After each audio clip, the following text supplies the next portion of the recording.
Es un gusto estar con ustedes y hay algunas cosas interesantes para remarcar respecto de Ignacio Ramonet, que está al lado mío, porque uno podría leer su currículum y alguna de sus obras, pero me parece que hay dos cosas interesantes para señalar en la introducción, en la presentación de Ignacio Ramonet.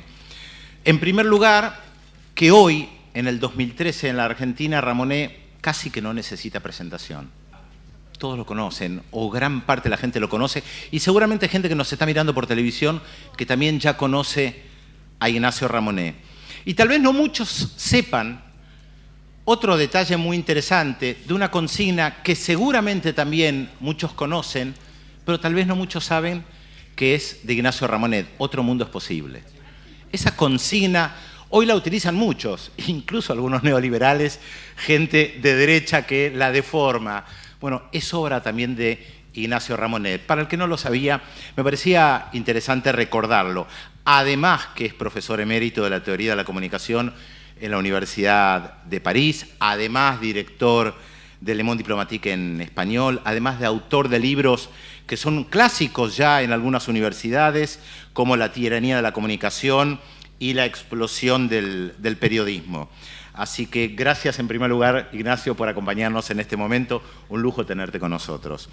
Y a mi derecha está Luis Alberto Quevedo, sociólogo, investigador de Flaxo, de la Universidad de Buenos Aires, también un experto en comunicación. Vamos a tener un diálogo con Ignacio sobre muchos temas que tienen que ver con el periodismo, la comunicación, la actualidad política, el rol de los periodistas, la ética, dónde estamos parados, porque estos temas que nos importan a nosotros se están debatiendo en gran parte de América Latina, y tal vez es el único continente o región, América Latina y el Caribe, donde se están debatiendo estas cosas, porque lamentablemente en otras regiones están debatiendo otros problemas, como en España hoy en día, que están debatiendo sobre las condiciones laborales y están chantajeando a la población diciéndole: es mejor bajar las condiciones laborales, es mejor no tener convenciones colectivas, es mejor no tener un salario mínimo, porque así los 6 millones de parados van a poder tener un trabajo, en un discurso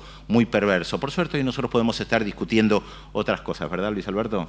Sí, es un placer recibirlo a Ignacio Ramonet, pero es un placer hacerlo además en este encuentro de televisoras públicas de América Latina. Y todo lo que hemos aprendido de Ignacio Ramonet, leyendo su obra, sus textos, sus reflexiones, hemos aprendido sobre todo esta dinámica tan particular que tienen los medios de comunicación hoy, este cambio que ha vivido el espacio audiovisual en nuestra región, y algunas de las indicaciones que están, algunas de las observaciones que están en la obra de Ramonet nos llevan a ver una dinámica por la cual podríamos comenzar a charlar y proponerle a él su reflexión.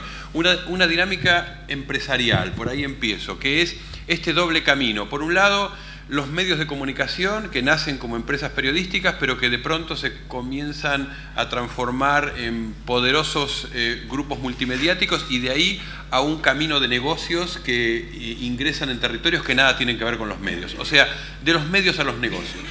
Y el otro camino que también conocemos en la región, que son las empresas, los empresarios, que vienen de los negocios y que compran medios con claros objetivos, además, políticos y de influir sobre la agenda pública. Esta dinámica, ¿cómo la ves acá en la región? Bueno, muchas gracias. Primero quiero darle las gracias a los organizadores de este encuentro de televisiones públicas y las gracias también a Pedro y a Alberto por acompañarme aquí, por contribuir evidentemente a esta reflexión, y también decir que es para mí una satisfacción muy particular de estar en Argentina una vez más, donde efectivamente tengo un cierto número de lectores, y para mí siempre es muy emocionante conversar en torno a estos libros con los lectores argentinos.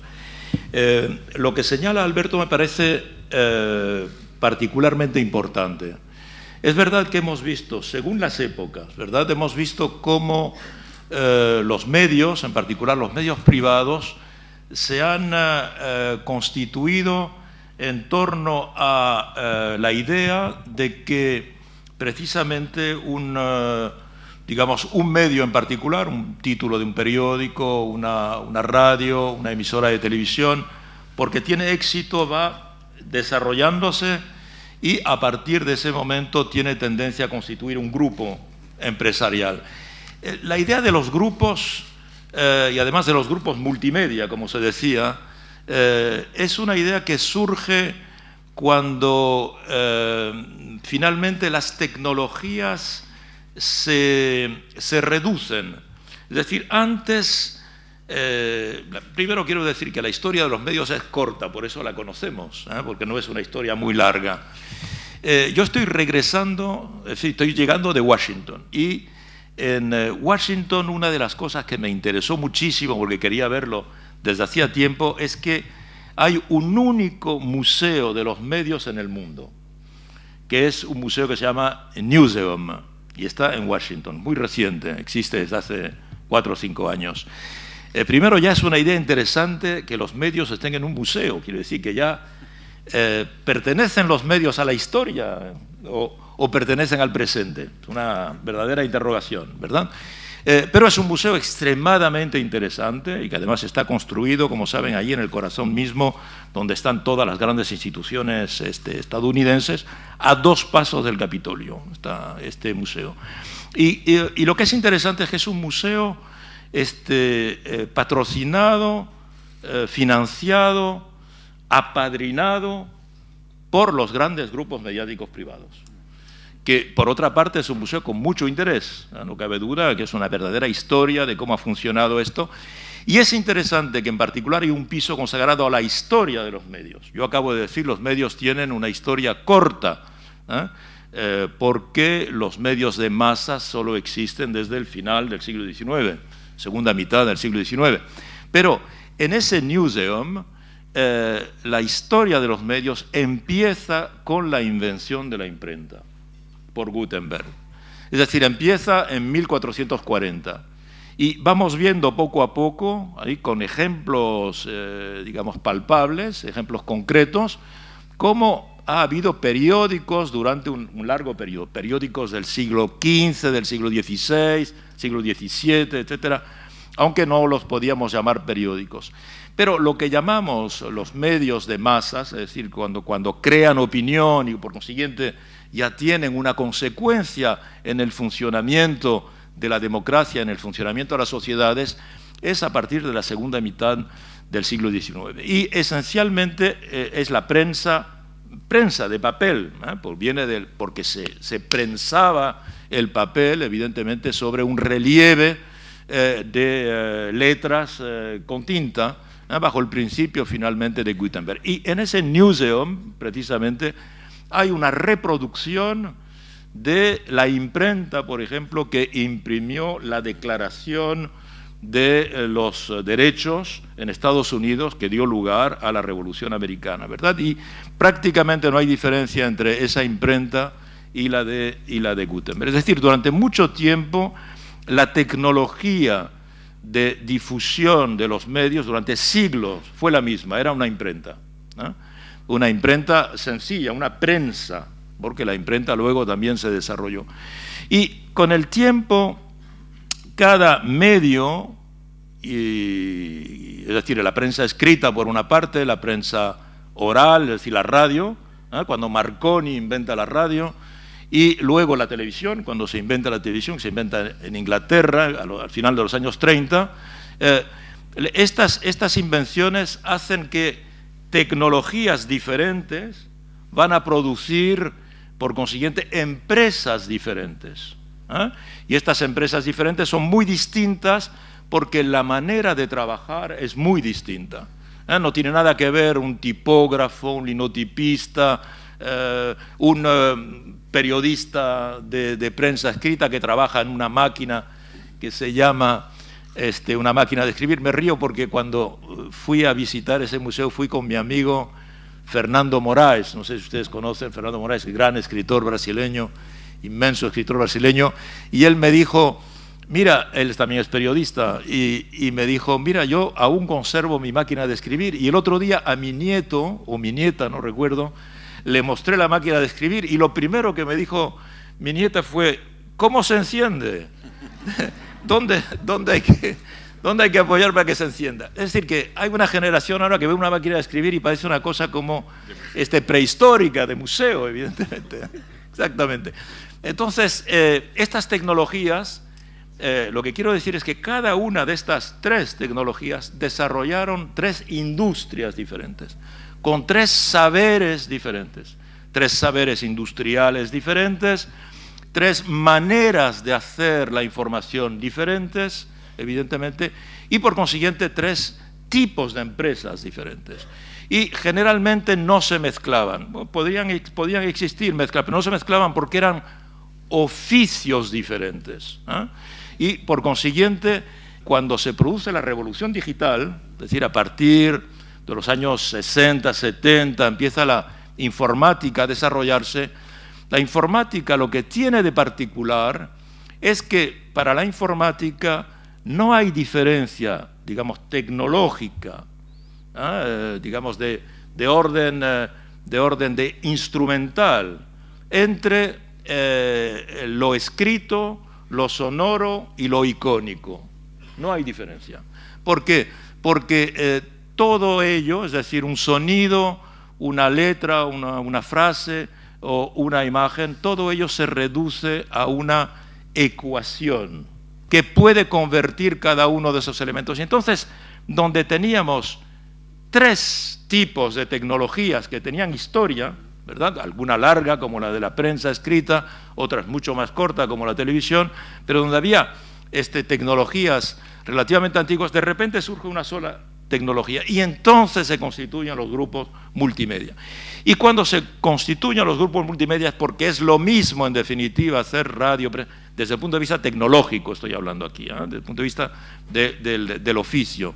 Entonces, a partir de ese momento, los grupos empiezan a pensar que se pueden constituir grupos suficientemente importantes como para tener ambiciones que van mucho más allá de las que puede tener un empresario de medios. Y entonces se puede pensar ya en tener grupos, hemos visto aparecer en los años 60, 70, igual que aparecen lo que llamamos las multinacionales, la era de las multinacionales, de las transnacionales, que también tiene que ver con la financiarización de la economía, el hecho de que la economía dominante pasa a ser una economía inmaterial en vez de una economía material, pues aparecen también los grandes grupos mediáticos.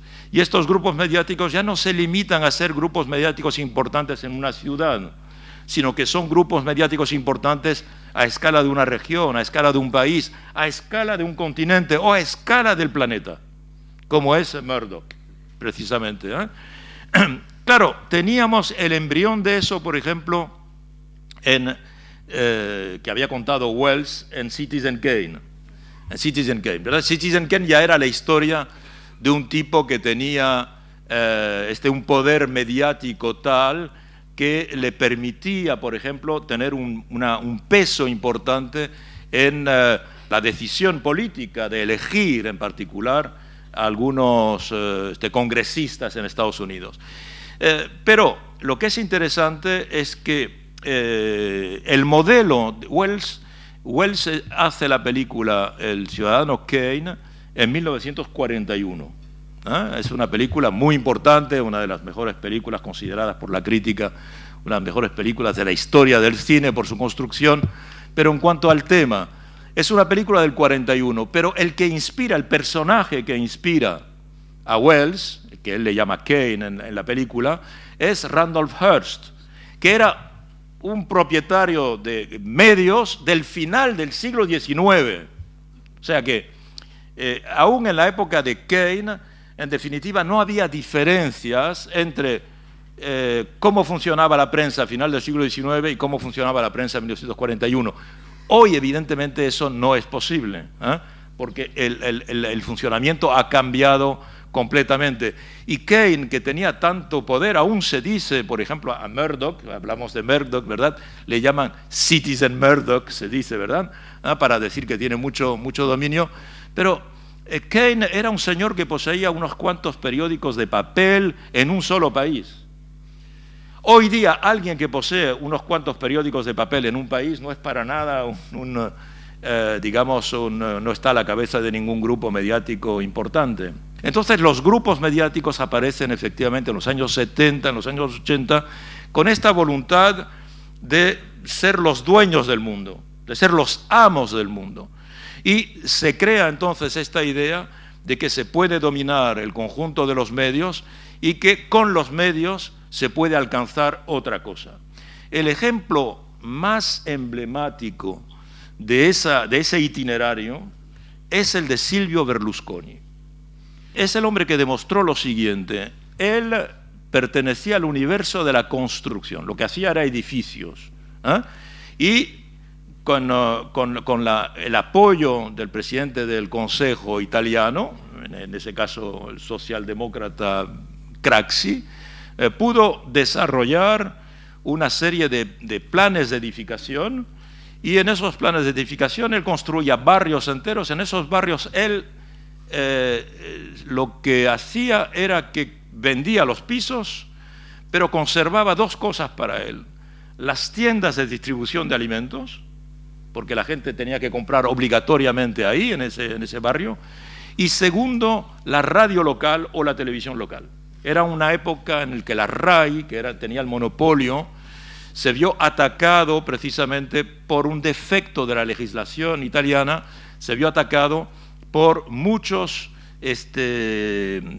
propietarios privados o grupos que creaban medios privados contra el monopolio de la RAI, en particular en la televisión y en la radio.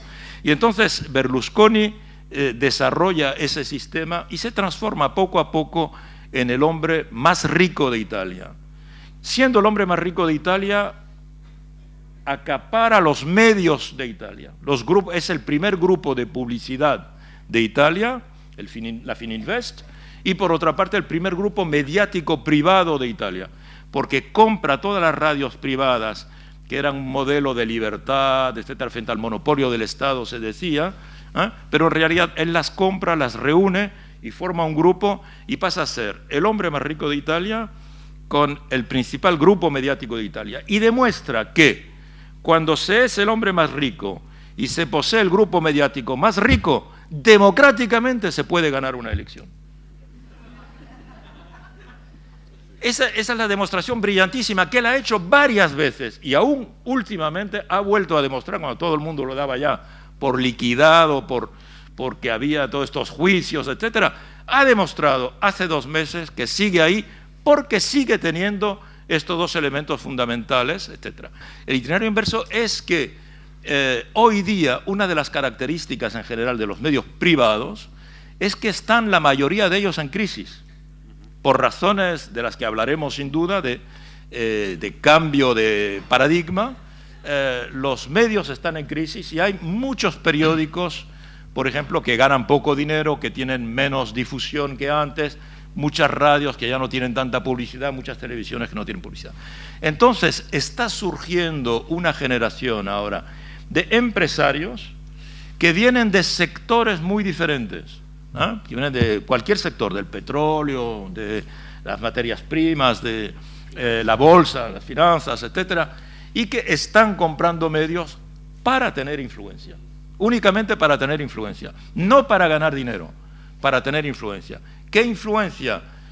No forzosamente política, a veces es política, pero no forzosamente política, tener influencia en la medida en que de esa manera obtienen más contratos, por la influencia que tienen y porque se relacionan de esta manera con los medios dominantes. Esto lo hemos visto a escala internacional, y ese doble movimiento que tú señalas es algo absolutamente cierto. Ahora, Ignacio, ¿no hay una contradicción en plantear crisis de grandes medios y por el otro lado ver una participación política creciente de los grandes medios, una mayor intervención en la política, convirtiéndose, en el caso concreto de América Latina, algunos de estos grandes medios en, no digo verdaderos partidos políticos, pero reemplazando muchas veces a los partidos políticos o montándose sobre la crisis de los partidos políticos? ¿No hay una contradicción? Crisis de grandes medios, pero sin embargo parecen tener cada vez más peso político. Sí, es verdad, parece. Y tienen peso político, indiscutiblemente, porque aunque estamos en un movimiento de cambio, y este cambio indica que los grandes grupos mediáticos ya no son suficientes para garantizar digamos, o para paralizar la decadencia de los medios. Antes se pensaba que reagrupándose, haciendo un grupo, se podía limitar el desgaste de la prensa escrita o de la radio o la televisión creando estos grupos. Pero vemos ahora que ya no funciona, la estrategia de los grupos no funciona. Y de hecho los propios grupos tienen ahora problemas y están imaginando cómo diversificarse o desembarazándose de ello. Pero siguen teniendo poder. El caso de América Latina es muy particular. Es particular a escala internacional, si lo vemos. ¿Por qué? Primero por la historia de los medios en América Latina. Los medios en América Latina se han desarrollado sobre el modelo estadounidense, es decir, sobre el modelo privado, ¿verdad? Y entonces son históricamente las oligarquías dominantes en América Latina las que, además de dominar diversos sectores ligados a la producción y a la exportación, han dominado los medios. Era como un atributo de las oligarquías el de ser además propietarias de medios, en cierta medida para confortar su poder económico y a la vez político, en la medida en que en América Latina tenemos estos tres aspectos muy ligados. Son prácticamente las mismas familias o las mismas clases las que tienen el poder económico, el poder político y el poder mediático. Y hay una especie de articulación entre los tres. Entonces, cuando después de las experiencias neoliberales surge a partir del final de los años 90 una generación nueva de políticos a través de América Latina, en Venezuela, en Bolivia, en Ecuador, en Argentina, en Uruguay, en Brasil, etc., surge una especie de reapropiación de, a la vez, la historia nacional, la historia popular, el destino del país y también una voluntad de justicia social que el continente entero estaba reclamando desde hacía más de un siglo. Esta idea de la segunda independencia de América Latina. Entonces, en ese momento vemos que en muchos países los partidos tradicionales, los partidos históricos, que en cierta medida habían regresado después de las dictaduras, como recurso político histórico reclamado por las sociedades, pero que al regresar habían defraudado a estas sociedades porque a la vez que restablecen la democracia, introducen el neoliberalismo que desposee al pueblo.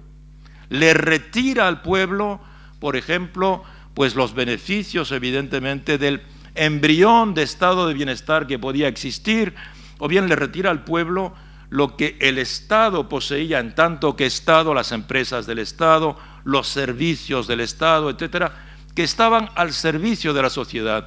Y entonces las sociedades ven como esos partidos tradicionales que en cierta medida habían reclamado cuando había dictaduras militares, esos partidos son los que venden el país, en definitiva, a los grandes grupos extranjeros o a los grandes grupos nacionales, y el país se empobrece. Entonces surgen movimientos nuevos o se regeneran movimientos diferentes con esta voluntad de justicia social, y en ese movimiento hay la idea de que la oposición no está suficientemente representada por unos partidos políticos que han sido desconsiderados.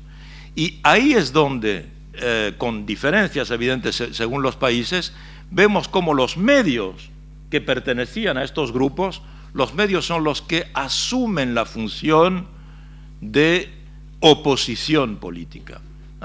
El caso más emblemático, evidentemente, es el que se da en Venezuela, en el 2002, el 11 de abril del 2002, cuando se le da un golpe de Estado a Chávez. Es muy interesante porque el golpe de Estado del 2002, ustedes recuerdan que Chávez llega al poder en febrero del 99. O sea, Chávez está en el poder desde hace apenas 3 años. No ha hablado de socialismo. No ha hablado de socialismo, porque él habla de socialismo por primera vez después del golpe en el 2003, habla en Porto Alegre. precisamente. La primera vez que Chávez dice que la revolución bolivariana, etcétera, va a rescatar esa palabra desconsiderada, el socialismo, etcétera, en un discurso que él da en el Gigantiño. Entonces, es decir, que antes mismo de que hablase de socialismo, en el momento en que lo que está haciendo es una política reformista, hoy diríamos mínima, de realizar simplemente el programa por el que fue elegido, un programa de más justicia social, un programa de reparto de las riquezas con mayor equidad. En aquel momento el Estado no controlaba PDVSA, porque después del golpe, como saben, mediático, viene el golpe petrolero, vino después del golpe de Estado del 11 de abril. Entonces, en ese momento ya la oligarquía considera que Chávez, en cierta medida, se les ha ido de las manos, porque ellos pensaban que Chávez iba a ser la marioneta, una marioneta más de la monarquía, de la oligarquía. El lapsus es evidente, podría servir.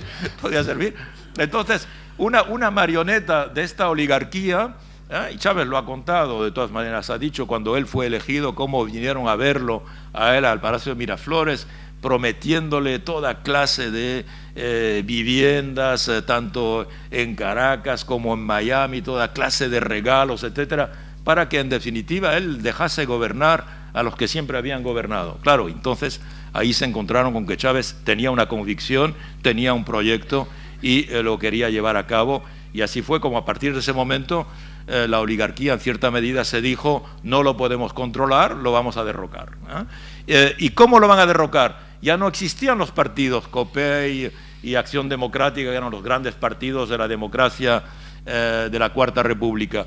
Pues van a utilizar a los medios, y los medios son los que van a montar una especie de atmósfera general que va a crear las condiciones en base a mentiras, en base a manipulaciones, para que haya un golpe de Estado con la intervención de los militares. Entonces, efectivamente, hay una voluntad de estos medios de sustituir a los partidos políticos y de asumir en cierta medida esa función.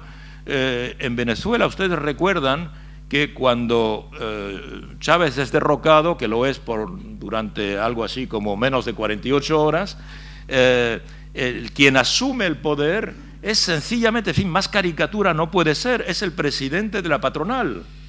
Es el presidente de la patronal, Carmona, quien se autonombra presidente de la República. Y en el grupo, eso ha sido filmado, ¿verdad?, en el grupo, en la escena en la que él toma posesión, este usurpador toma posesión del poder, están ahí los principales dueños de los medios, los canales de televisión, la prensa, todos los que contribuyeron a crear esta atmósfera de golpe de Estado. Y esto es lo que se repite un poco en muchos lugares. ¿Por qué?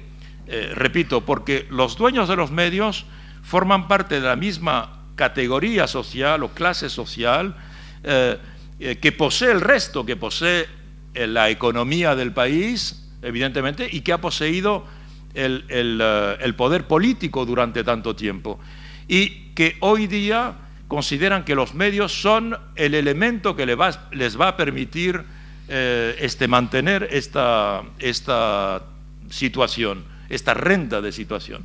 Ahora, lo que está ocurriendo también es que estos nuevos gobiernos, todos ellos, es interesante, han decidido cambiar el modelo también mediático. Porque yo decía antes, el modelo latinoamericano es un modelo inspirado de Estados Unidos. En Estados Unidos los medios los han creado los emprendedores privados, esencialmente. Igual que se hizo con la prensa escrita, se hizo con la radio y con la televisión. No es el caso de Europa, donde el Estado, cualquiera que sea el Estado fascista, pero el Estado democrático, el Estado fue quien construyó las redes de radiodifusión, las redes de televisión, y quien ha tenido siempre una presencia muy importante en los medios, autorizando luego, evidentemente, vemos ejemplos, he dado el ejemplo de Italia antes, en Italia la televisión y la radio era un monopolio del Estado hasta hace muy poco, hasta los años 70. En Francia la radio y la televisión era monopolio del Estado. No había radio privada, no había televisión privada. Hasta Mitterrand, es un presidente socialista, a partir del 83, el que autoriza que haya radios privadas y televisiones privadas.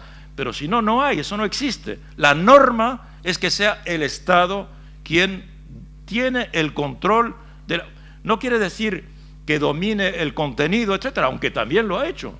Durante la época en Francia de Gaulle, por ejemplo, existía en la época aún lo que se llamaba ministro de la información. Y entonces el ministro de la información era el ministro encargado de gestionar la televisión y por consiguiente el encargado de hacer el contenido del telediario. Había un solo telediario para todo el país. Estoy hablando de los años, hasta los años 80 en Francia, no estamos hablando de la era prehistórica. Entonces, digamos, en América Latina ha sido exactamente lo contrario, son los medios privados. Y hoy es legítimo, evidentemente, que los gobiernos consideren que es necesario que haya un mayor equilibrio también, así que el monopolio de lo privado se rompa y que el Estado tenga también su espacio público, que tenga un espacio público. Ese espacio público es el que se está conquistando actualmente en el conjunto de América Latina. Y esto está dando lugar a la misma resistencia que dio por parte, evidentemente, del poder conservador, que dio toda tentativa de reforma agraria frente a la oligarquía poseedora de la tierra. En América Latina, hablar de reforma agraria hasta hace muy poco era exponerse a un golpe de Estado. Siempre cualquier proyecto de reforma agraria, en la medida en que el poder económico residía, me imagino que en Argentina no debía ser muy diferente, el poder económico residía en la posesión de la tierra, evidentemente cualquier reforma agraria era una manera de restarle poder a la oligarquía latifundista, terrateniente. Y por consiguiente eso no se toleró jamás, jamás. Por eso, por ejemplo, el proyecto de reforma agraria de la Revolución Cubana produjo lo que produjo, es decir, el asedio, el ataque contra Cuba desde el principio, el mantenimiento del bloqueo hasta hoy, no se le perdonó. Y bien, hoy día lo que está ocurriendo es que estos gobiernos están tratando precisamente de hacer una reforma mediática, y esa reforma mediática suscita la resistencia desesperada de los latifundistas mediáticos, que consideran evidentemente que tienen ahí el arma con la que van a defender sus ventajas, es decir, evidentemente el poder económico, tradicional histórico, y el poder político en la medida en que lo tengan. Este es el debate al que asistimos en toda América Latina, con diferencias aquí o allá, aquí se puede focalizar en torno a un grupo, bueno, es el caso en Argentina en torno al grupo Clarín, es el caso en Brasil en torno al grupo Globo, pero en otros países no es en torno a un grupo en particular, es el conjunto de los medios los que tienen esta misma actitud. Pero de hecho estamos viendo que el movimiento es un movimiento de justicia mediática, podríamos decir, es un movimiento además natural. No existe en Estados Unidos, hay una televisión pública de gran calidad además, ¿verdad? Hay una televisión pública, y por consiguiente, y el presidente Obama todas las semanas habla en la radio pública, hace un discurso, eso viene de la tradición ya desde Roosevelt, y la tradición de que el presidente se dirige cada semana, dirige una locución pública a través de la televisión pública o de la radio pública. Y los medios que son poderosísimos en Estados Unidos no tratan de, no sé, de derrocar o de protestar contra la existencia de medios públicos.